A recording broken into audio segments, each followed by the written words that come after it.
Future line update. We are going to tell you the history of a reward which give the people who are wanted. A reward for information leading to the arrest of a wanted person. Understand this article and its history. On Saturday, the Justice Minister of DRC Congo announced a reward of $5 million for information leading to the arrest of Colonel Nanga, Bertala Bisimwa, and Sultan Machenga, leaders of the AFC M23, who are wanted by the country's justice system. They were recently sentenced to the death in absentia. Offering a reward for information leading to the arrest or capture of a wanted person is not new in the world. Osama bin Laden and Faisal Kabul are some of the notable figures who have been offered a reward for information on them, but the effectiveness of this reward is controversial. On social media, many are reacting to the action announced by DRC Congress Minister Constant Mutamba, who also offered a £4 million for information leading to the arrest of two independent journalists who are often vocal critics of President Felix Tshisekedi regime. In 2024, Colonel Nanga, Bertala Bisimwa, and Sultan Machenga, along with 26 other people, including William Ngoma and Lawrence Kanyuka, representing M23, were sentenced to death in absentia by country in Kinshasa for their participation in the M23 rebellion, and the government considered them wanted persons. Expert says that the history of reward for the capture or information leading to the arrest of wanted person dates back to at least the first century of Roman Empire. In his book, Money, Motivation and Tourism Rewards for Information Programs by Christopher M. Ford, 2017, he said that since ancient time, governments have offered financial reward for information or the capture of a wanted person. Ford said that in the English Empire, there were documents from 1295 known as Letter of Marque that require people to capture enemy ships and receive a reward. It was not until the 16th century that nations began to publish announced reward for the capture or information of wanted person people. According to Ford, most often these were pirates. Over the year, countries have begun to establish reward programs for information leading to arrest a fugitive or missing persons. In 1984, the United States passed the International Terrorist Act, which established a system of reward for information leading to the arrest of those wanted for crime, mainly terrorists. Rwanda-based lawyer Faustin Bismarck Murangwa says that setting up reward for anyone who provides information on a wanted person is essentially a weapon of international justice. It's done by international justice often because they know that people are looking for their own country they are in, cannot give them up, or the country they have fled to are unwilling to cooperate with international justice to get these people arrested, he told the BBC.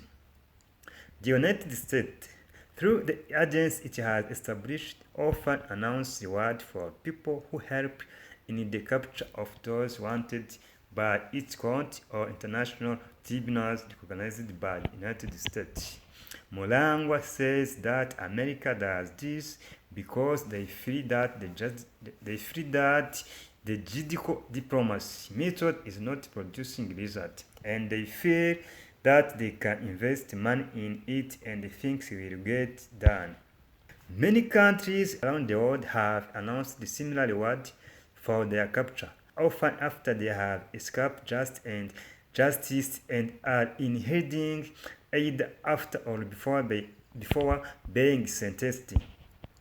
Mulango F. Bismarck said, in fact, there is no provision in the law that say you will pay money if someone is arrested.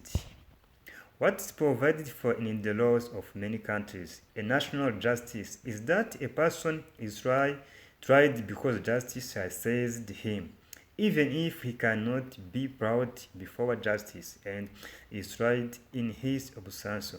He will remain wanted to serve the sentence. Based on this and the fact that these awards are often announced by government officials, Mulangwa says that you often find that these are political decisions rather than judicial decisions. The U.S. Department of Justice says that Criminal Reward Division is offering a reward of up to $5 million information leading to alien suspects wanted for crime against humanity, genocide, and war crimes. The U.S. government says that the agency has paid more than $8 million to people who provide information on those wanted by International Tribunal for Rwanda and the former Yugoslavia, and all payments remain confidential. The United States has also announced bonds on various individuals including Saddam Hussein, Osama bin Laden, Ayman al-Zawahiri, Abu Musa al-Zarqawi, those who carried out attack on its embassy in Kenya and Tanzania 1998. Rwandans like Felicien Kabuga, Porte Miramyi, Fulgence Kayishema, and Auguste Bizimungu. Others were wanted by the tribunal established in Rwanda to try genocide crime, and those wanted by tribunal established for crime committed in the former Yugoslavia. Meanwhile, the United States is still offering a $5 million reward for information leading to the arrest of the Congolese Evariste Ilunga Lumu Oka Bigar, Melovi Mutombo, Gerard Kabongo, Jean Badibanga Akakutenelu. They are suspected of being involved in the 2017 killing of 2 UN experts who were working in Eastern DRC Congo. In 2019, Liverian Ndikurio, the president of the Burundian Senate, announced a reward of 5 million Burundian francs for anyone who would bring him Kaburimbo, a suspected opposition figure, dead or alive. His announcement at the time as a senior official in the government and the ruling party was widely issued. In general, the payment of reward of the arrested or wanted person is controversial, especially since information providers can be kept confidential. This makes it difficult to know whether those who were captured, like Felicien Kabuga, or killed, like Osama bin Laden, while they were being sought, had information about them that they were paid for. Neither Kabuga nor bin Laden were convicted or acquitted of the crimes they were accused of. The U.S. government said its reward program for those wanted by international court is effective, confirming that informants have helped in more than 20 cases in the tribunal established for Rwanda and the former Yugoslavia. Mulangwa Ford Bismarck told the BBC, for the sake of international justice, they have worked like the Rwandanese prosecutor by the ICTR. They have often worked, although I'm not saying that it was the money that was allocated that made it so much work, but there was also pressure to have these people arrested, and they were arrested. While DRC Congo announced a reward of millions of dollars for information leading to the arrest of Colonel Nanga, Bisuma, and Makenga, the decision was widely criticized because the men's whereabouts in the country appear to be well known. Those are the history of the reward which put on the people wanted in different countries. Thank you for future line update. Bye bye.